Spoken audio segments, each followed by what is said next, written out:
안녕하세요. 로마서 묵상 7번째 시간입니다. 반갑습니다. 오늘은 로마서 3장 1절에서부터 8절까지의 말씀을 통해서 세 가지 반론과 바울의 응답이라고 하는 제목으로 또 귀한 말씀들을 우리가 한번 또 배워보도록 하겠습니다. 오늘 본문이 되고 있는 로마서 3장 1절부터 8절까지 제가 먼저 읽고 시작합니다. 3장 1절의 말씀입니다. 그런즉 유대인의 나음이 무엇이며 할례의 유익이 무엇이냐? 범사에 많으니 우선은 그들이 하나님의 말씀을 맡았음이니라. 어떤 자들이 믿지 아니하였으면 어찌하리요? 그 믿지 아니함이 하나님의 미쁘심을 패하겠느냐? 그럴 수 없느니라. 사람은 다 거짓되되 오직 하나님은 참되시다 할지어다.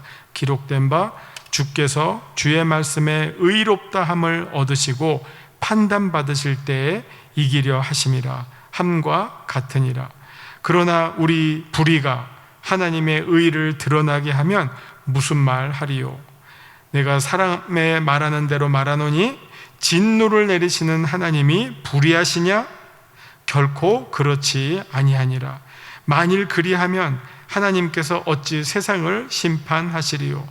그러나 나의 거짓말로 하나님의 참되심이 더 풍성하여 그의 영광이 되었다면 어찌 내가 죄인처럼 심판을 받으리요? 또는 그러면 선을 이루기 위하여 악을 행하자 하지 않겠느냐? 어떤 이들이 이렇게 비방하여 우리가 이런 말을 한다고 하니 그들은 정죄받는 것이 마땅하니라. 아멘. 자, 1절에서부터 8절까지의 말씀을 먼저 한번 읽어보았습니다.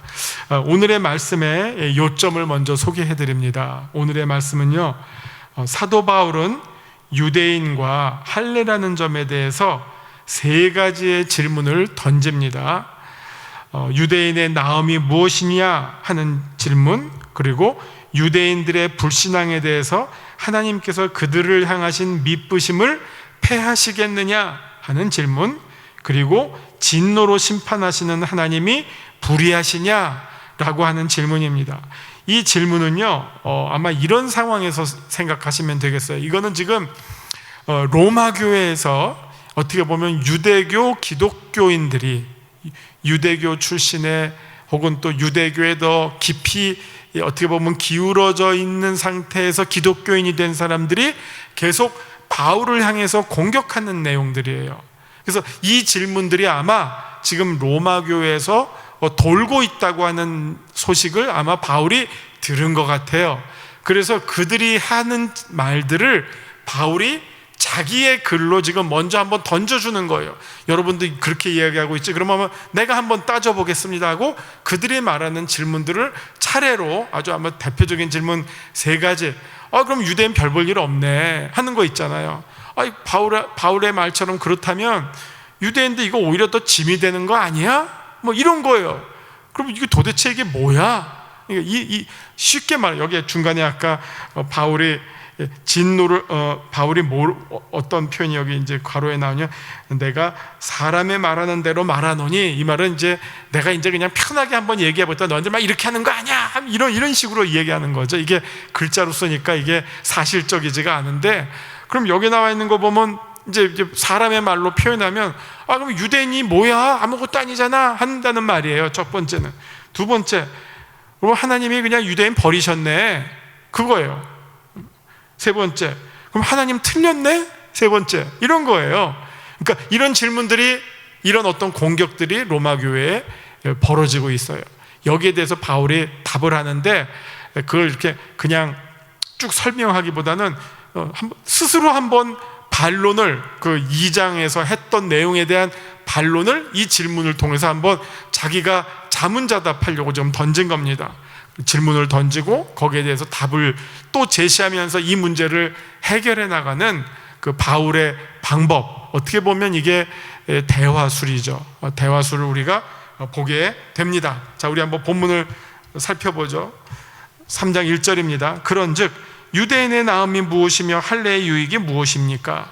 똑같은 말입니다. 사실 유대인의 나음이 무엇이고 할례의 유익이 무엇입니까? 하는 거예요. 이 똑같은 말. 유대인들이 그럼 무슨 의미가 있어요?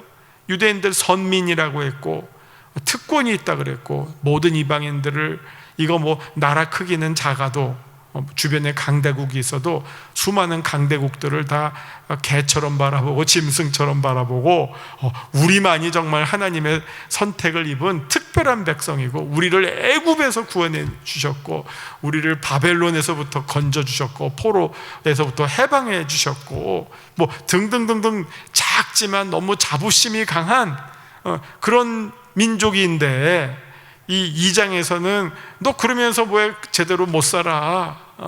형편없네. 너네가 오히려 하나님을 욕되고 있네. 유대인이라고 더 부끄러워해야 되는 거 아니야. 이런 식으로 지금 돼버렸잖아요.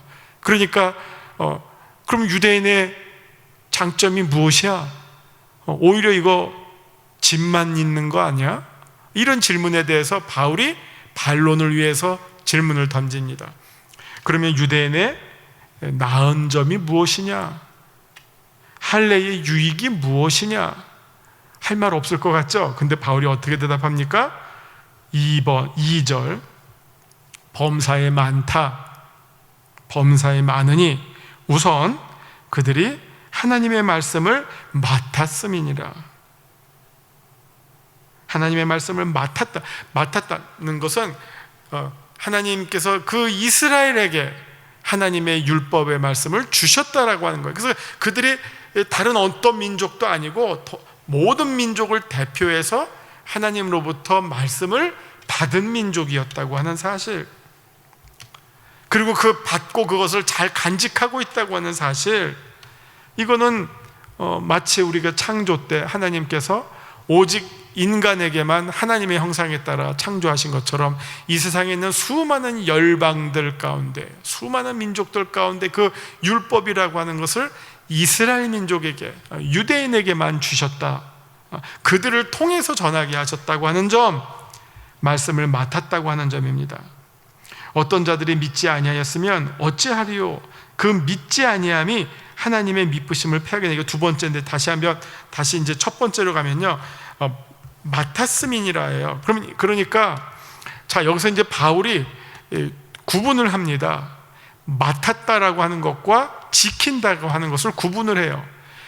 유대인들이 지키지 못한 것으로 인해서 지금 공격을 받는 것이지, 맡았다고 하는 것 때문에 공격을 받는 게 아니라는 거예요. 맡았다고 하는 것은 이건 특별한 은혜를 받은 거라는 것이죠. 그런데 우선 맡은 자로서 그것을 지키지 못함으로 인해서 공격을 받고 비난을 받는 것이지, 맡았다라고 하는 그 특권, 그 특별한 은혜를 입은 것, 그런 의미에서 선민이라고 하는 사실이 지워지지 않는다는 겁니다. 그게 지금 바울이 꼭 유대인들을 향해서 설명하고 있는 내용이죠. 어떻게 보면 이제 병 주고 약 주는 건데요, 병은 할 수 없죠. 자기가 건강 관리를 못했으니까 병 들었다라고 말하는 거고, 그러나 이제 약 주는 것은 병 들었기 때문에 얼른 그 병을 고쳐서 원래대로 하나님과 아브라함이 언약을 맺었던 그때로 돌아가서 아브라함이 하나님을 믿음으로 말미암아 의로 여긴 것처럼 여러분들도 하나님을 잘 믿음으로 말미암아 하나님의 의를 받는 그런 백성이 되어야 할 것이다 라는 말씀을 전제로 이런 설명을 해나가고 있는 것이라고 보시면 되겠습니다. 자, 그리고 이제 두 번째 내용이 나오죠. 3절에서 어떤 자들이 믿지 아니하였으면 어찌하리요? 그 믿지 아니함이 하나님의 미쁘심을 패하겠느냐? 자, 여기서 이제 유대인들로서 이 하나님을 제대로 믿지 아니하니까, 믿음이라고 하는 이 기준에 한참 모자르게 되니까 어찌하리요? 너네들 이제 다 믿지 않으니까 하나님이 너네들 이제 버렸다, 이런 말이죠. 버리시겠느냐 하는 겁니다. 근데 지금 바울은 여기서 뭐라고 하냐면, 그 믿지 아니함이 하나님의 미쁘심을 패하겠느냐? 4절, 그럴 수 없느니라. 사람은 다 거짓되되 오직 하나님은 참되시다. 자, 이 말은 저는 이 말은 이제 우리가 어떻게 받아들이냐면, 이게 사실은 돌아온 탕자를 기억하시면 돼요. 돌아온 탕자가 어떻게 했습니까? 이게 이스라엘과 하나님과의 관계에 대한 아주 대표적인 예가 되겠죠. 아들이 먼저 유산을 받았어요. 이게 어떻게 보면 먼저 재산을 받은 거죠. 유산을 받은 거죠. 어떻게 보면 그게 율법이라고 말할 수 있죠. 근데 나가서 그 율법을 다 재산을 탕진해 버렸어요. 율법을 하나도 안 지킨 거예요. 율법을 그냥 헌신짝처럼 버린 거예요. 그 다음에 어떻게 됐습니까? 망하게 됐죠. 망하게 돼서 어쩔 수 없이 아버지께로 돌아오게 되는 거죠. 그때는 아들이라고 하는 그 신분 주장할 수가 없는 상황이 돼버리죠. 저를 종처럼 여겨주십시오. 그렇게 해서라도 저를 받아만 주십시오 라고 하는 마음으로 아버지에게 돌아옵니다. 근데 여기서 미쁘심을 패하겠느냐 하면 아버지가 이렇게 나왔으면 미쁘심을 패한 거죠. 그래, 내 거 다 먼저 뺏어가서 잘 쓰고 났더니 좋았더냐? 이 나쁜 자식아, 썩 나가거라 하면 이게 미쁘심을 패한 게 되는 거죠. 근데 아버지가 어떻게 합니까?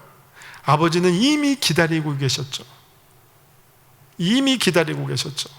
그리고 돌아온 아들을 안아주고 입 맞춰주고 안아주고 씻겨주고 옷 입혀주고 반지 껴주고 먹여주고 잔치 벌여주죠.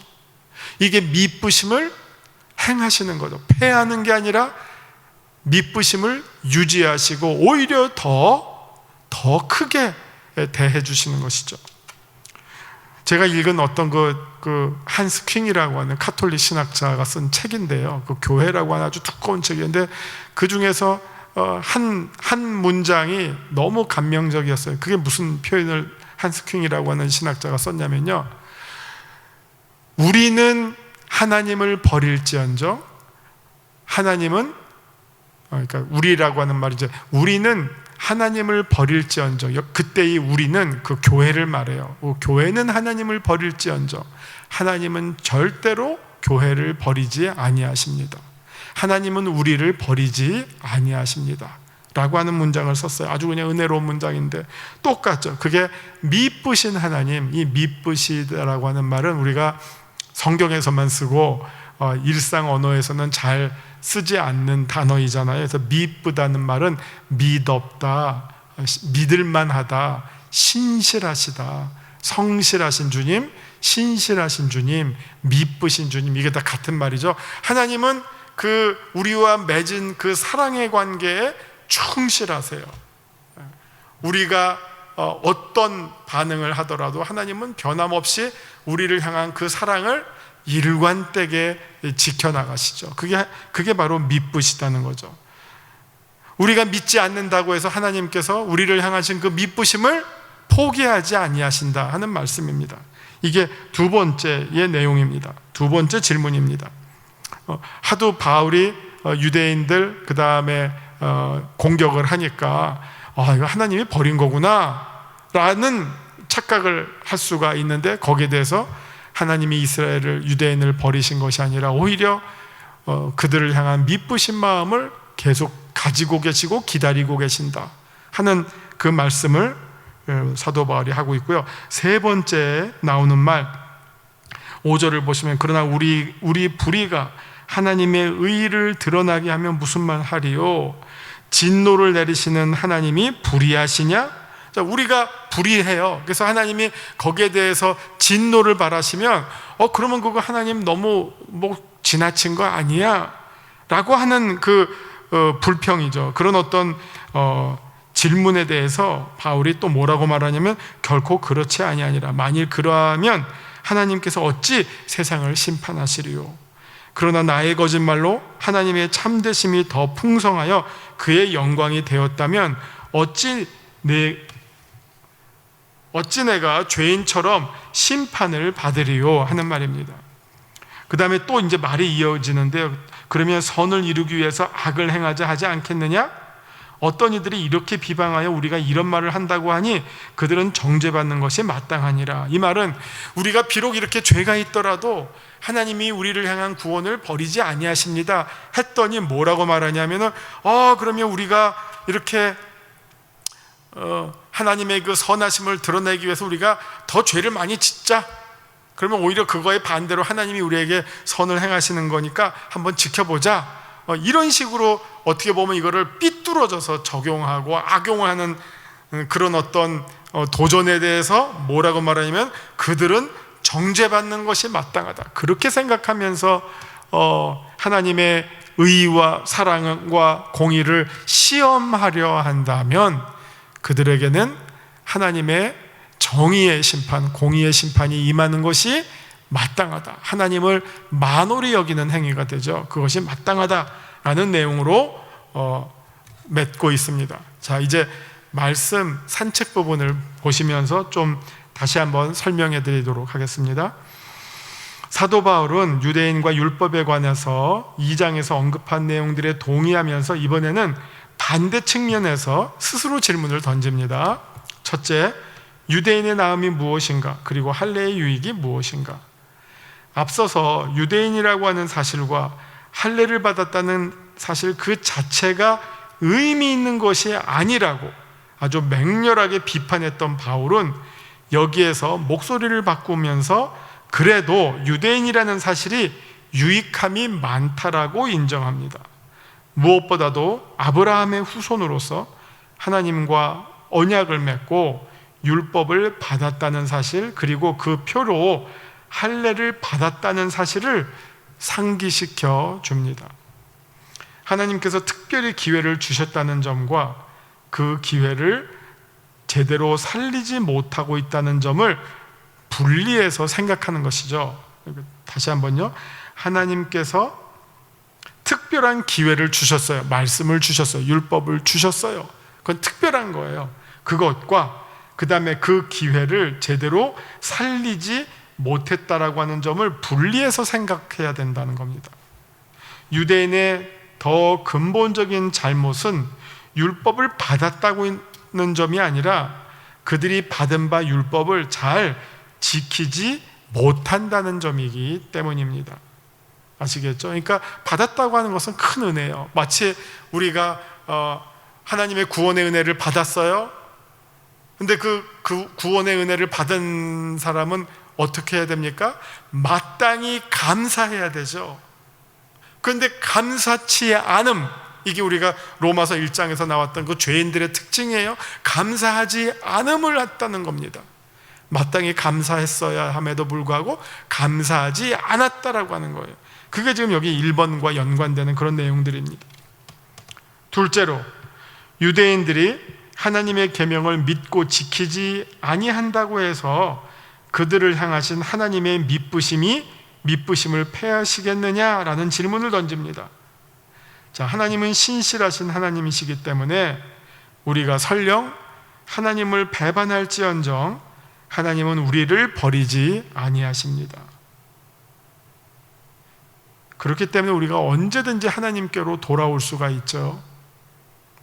여기서 바울은 하나님의 심판이 우리의 죄에 대한 단순한 응징이 아님을 분명하게 보여줍니다.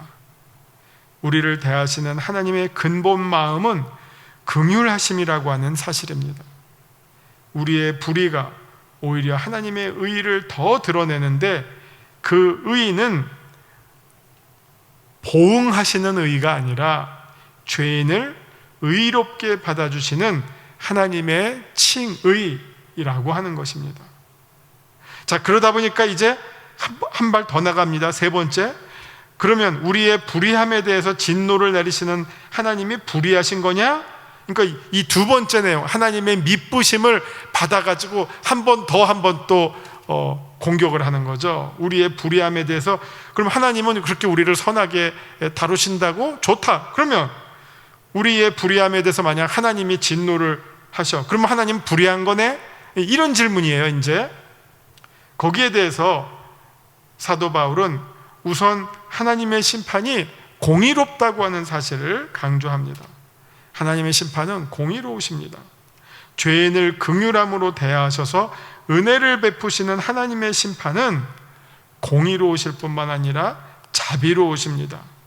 그렇다고 해서 하나님의 은혜를 악용하려는 자들에 대해서 바울은 무엇을 말합니까? 하나님의 은혜를 정말 이건